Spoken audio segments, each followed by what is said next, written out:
AS Rao Nagar corporator Sirisha రేపు కేసీఆర్ సమక్షంలో ప్రగతి భవన్లో బీఆర్ఎస్లో చేరుతున్నట్టు తెలిపారు. రేవంత్ తనను నమ్మించి మోసం చేశారని, రేవంత్ను ఓడించే వరకు నిద్రపోనన్నారు శిరీష. కాంగ్రెస్ పార్టీతో తనకు ఎలాంటి విభేదాలు లేవని, రేవంత్ మోసం చేయడం వల్లనే పార్టీ మారుతున్నానని అన్నారు. నమ్మించి మోసం చేయడంలో రేవంత్ ముందుంటారని ఆమె ఆవేదన వ్యక్తం చేశారు. రేపు కేసీఆర్ సమక్షంలో బీఆర్ఎస్లో చేరాక తన కార్యకర్తలతో కొడంగల్లో రేవంత్కు వ్యతిరేకంగా ప్రచారం చేయబోతున్నారు అని తెలిపారు.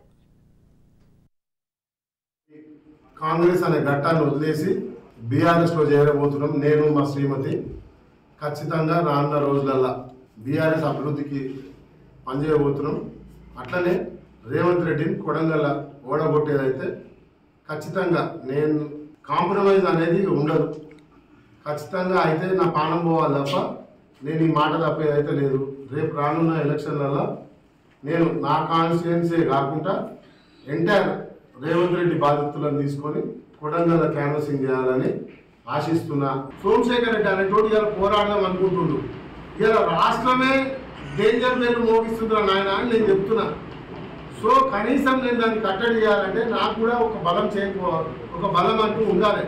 సో సోమశేఖర్ రెడ్డికి అంటూ ఒక అండ కావాలి. కాబట్టి సోమశేఖర్ రెడ్డి ఇలా బీఆర్ఎస్లో కొట్టు